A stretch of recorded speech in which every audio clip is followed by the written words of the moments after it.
Bonjour, on vous a déjà parlé de fonctions. Aujourd'hui, on va rentrer dans les détails, mieux préciser les conventions d'écriture, la différence entre define et fonction, parler de l'exécution interne et voir les différents types de fonctions.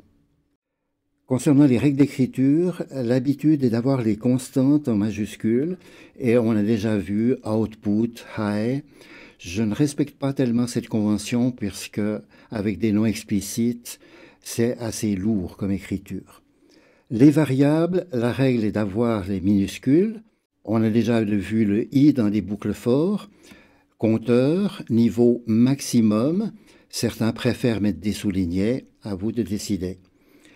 Du côté des définitions, on a une première lettre qui est majuscule et les définitions s'appliquent au matériel.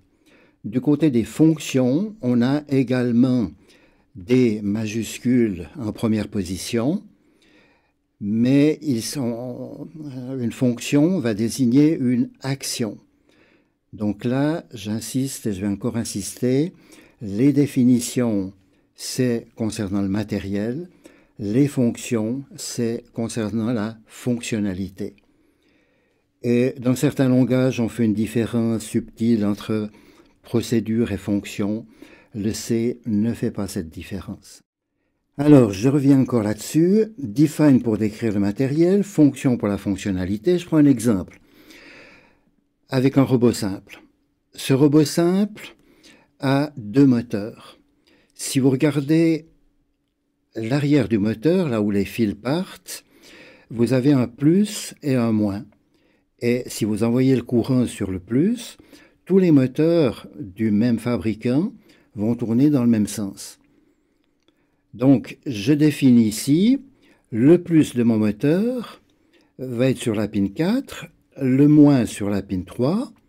Et maintenant, pour que le moteur avance, c'est-à-dire que pour que ce moteur tourne dans le sens qui va faire avancer le robot, je dois mettre sur la pin 4 un 0, sur la pin 3 un 1. Et là, ça ne sera pas accepté par le compilateur puisque je n'ai pas mis des majuscules comme c'est reconnu. Alors maintenant, je vais définir la même chose pour le moteur gauche, mais le moteur gauche, pour qu'il avance, il faudra que je permute ici ces deux définitions. Les moteurs sont symétriques, donc si le moteur droite, si la pin plus doit être à 0, ben sur le moteur gauche, la pin plus devra être à 1. Alors on peut tâtonner et puis sortir son fer à souder pour déplacer les fils, mais vous voyez que si on réfléchit bien, on aura quelque chose qui est correct, qui réagira selon la définition du matériel. Et maintenant, si on veut faire avancer le robot, eh bien là, c'est une action qui nécessite d'avoir les deux moteurs qui avancent. On a défini ce qui les faisait avancer. On n'a plus besoin de se préoccuper du câblage et du matériel. Alors maintenant, on peut rajouter une fonction qui est faire un aller-retour avec une certaine durée qui va fixer la distance de déplacement. On avance, on atteint, on recule, on atteint. La durée est un paramètre de cette fonction. Et dans le programme principal, eh bien, on va avoir faire aller-retour, la durée d'action. Et évidemment, c'est un cas un petit peu simplifié qui montre bien la hiérarchisation des fonctions. Ce que l'on vient de faire, c'est une programmation descendante. On est parti du matériel pour aller vers la complexité. Dans les cas réels, on se préoccupe d'abord de l'application, de son cahier des charges, de la structure du programme principal, des appels système que l'on va utiliser qui eux-mêmes vont faire des appels à des fonctions plus simples qui vont s'appuyer sur le matériel. Donc top-down ou bottom-up, ce sont les deux options. Comment est-ce que ça marche de façon interne? Le programme a été mémorisé en mémoire et vous avez un compteur d'adresse, le PC, qui pointe l'instruction qui va être exécutée. Ce compteur d'adresse augmente chaque fois que l'instruction a été exécutée et pendant l'exécution du programme, on va se référer à l'unité arithmétique, on va accéder des variables pour faire la fonction qui vous intéresse. Vous tombez sur une instruction qui va permettre de faire une boucle. En assembleur, ça s'appelle jump A1. L'effet de cette instruction, eh bien, ce sera de copier la valeur A1 qui se trouve dans l'instruction, dans le PC, qui va repartir à l'adresse 3A1 pour réexécuter la boucle. Bien, maintenant, si on a un appel de fonction, c'est un petit peu différent. L'instruction s'appelle call en assembleur. Et au niveau de la mémoire, le compilateur a réservé une place pour les fonctions à la suite du programme. Donc on a le programme, ça continue avec les fonctions. Et j'appelle la première fonction qui est en set 1F. Donc le PC va être chargé par l'instruction 3F, donc va continuer son exécution en set 1F. Et maintenant, ce qui est important, c'est de retourner au programme principal. En assembleur, c'est l'instruction return, RUT, qui est utilisée. Et à ce moment-là, comment est-ce qu'on sait où retourner? Donc, il y a une petite opération supplémentaire caractéristique du call, qui est de sauver dans le PC l'adresse de retour, qui sera 3A2, l'adresse suivante. Le PC augmente dès qu'il a lu l'instruction, donc on a sauvé l'instruction qu'il aurait exécutée autrement si ça n'était pas un call. Et l'instruction return va avoir pour effet de remettre le save PC dans le PC et l'exécution pourra continuer. Alors maintenant, dans chaque fonction, vous pouvez avoir besoin de variables. Et ici, vous pouvez être amené à utiliser la variable i qui occupera cette position. Vous pouvez avoir ici une autre fonction qui va elle aussi avoir besoin d'une variable compteur que j'appelle j, que j'appelle k, que je pourrais appeler i. Pourquoi réserver une autre position mémoire, une nouvelle position mémoire dans chaque fonction? Au moment où on accède ici cette variable j, on pourrait très bien aller accéder à cette même position mémoire qui avait utilisée par une autre fonction, puisqu'elle ne va pas s'exécuter en même temps. Donc on distingue les variables locales et les variables globales qui sont, elles, utilisées par le programme, définies au début du programme, alors que les variables locales sont définies au début des fonctions.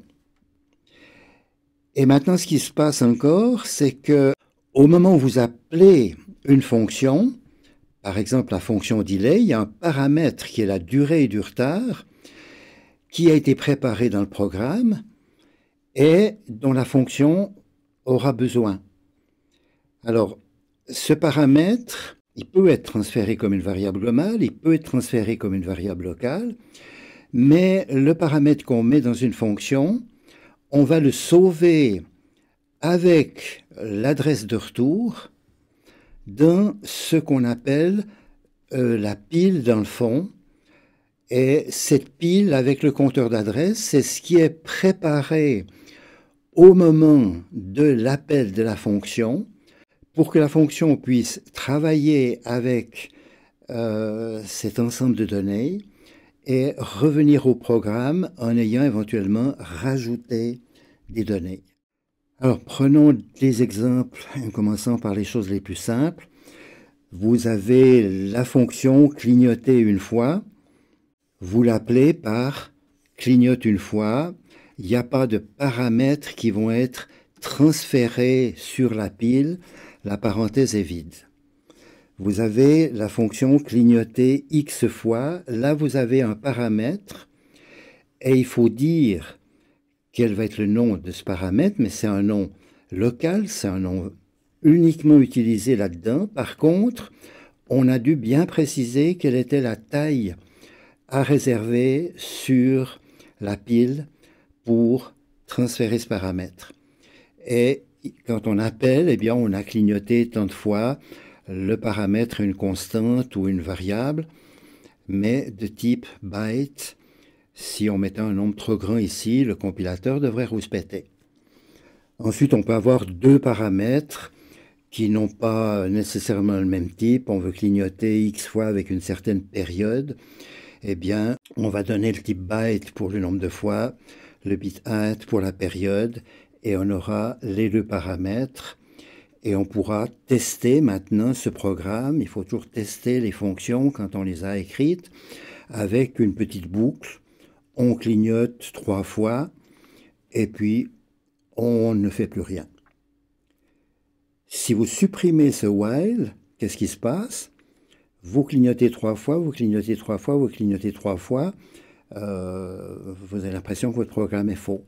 Il faut ajouter un délai ici pour qu'après chaque clignotement 3 fois, eh bien, vous avez un espace qui vous permet de vérifier que quand se trouve le début de l'appel de la fonction. Alors maintenant, on peut avoir un paramètre en sortie, c'est-à-dire que la fonction a préparé, a calculé une valeur qui doit retourner au programme principal, et il faudra réserver de la place en mémoire, dire quel est ce résultat, et il peut y avoir des variables locales qu'il faudra déclarer. Alors un exemple pour illustrer les choses, là je m'appuie sur quelque chose qu'on avait déjà vu, lire un poussoir, on peut en faire une fonction.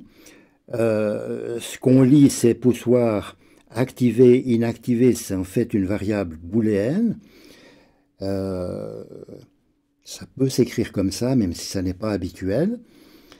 Et puis, cette fonction va rendre l'état du poussoir, pressé, non pressé, et c'est l'instruction return, dans le fond, qui permet de signaler ce fait. Alors, si on avait une fonction un petit peu plus complexe ici, eh bien, on pourrait définir une variable booléenne état pouce, dire l'état du poussoir, c'est l'état de notre poussoir avec le digital read, et je vais retourner la variable qui a été déclarée. Donc c'est là qu'il faut bien y voir clair. On réserve de la place pour quelque chose qui va être retourné, qui sera du même type booléen, et on peut le déclarer, on peut déclarer une variable qui sera retournée, qui doit être naturellement du même type. Au niveau de l'appel, on écrit if pushOn, parenthèse, puisqu'on n'a pas envoyé de paramètres. Mais vous vous souvenez du define, avec le define, il n'y a pas cette parenthèse, le comportement sera exactement la même. Donc au moment où vous appelez les actions, il faut bien savoir si elles ont été définies par un define ou par une fonction.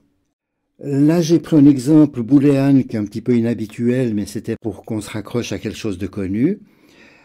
L'exemple qu'on vous explique très souvent, c'est la multiplication, où on vous dit, vous voulez multiplier deux nombres A, B, et puis ça va donner un résultat. Alors, il faudra naturellement définir A égale 3, B égale 4, et dire quels sont leurs types.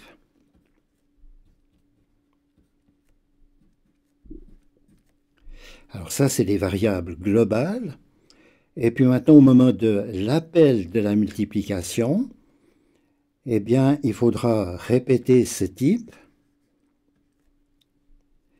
Et maintenant, je peux retourner cette valeur en écrivant return A fois B. Mais il faut que j'aie averti le compilateur de réserver de la place pour cette valeur A fois B. Donc, on va mettre ici le type entier, et voilà une fonction qui va passer dans sa forme la plus simple. Si maintenant je veux introduire une variable, eh bien, il faut que je dise, je vais définir que le produit est une variable de type C, je vais calculer C égale A fois B, et je vais retourner le résultat C et terminer ma fonction. Bien, on a donc vu comment s'exécute une fonction et on a mis en évidence l'importance de définir des noms clairs. En français, en anglais, en mélange. Je crois que c'est très difficile de définir des noms clairs. Donc on va pouvoir maintenant utiliser les fonctions dans nos prochains exemples.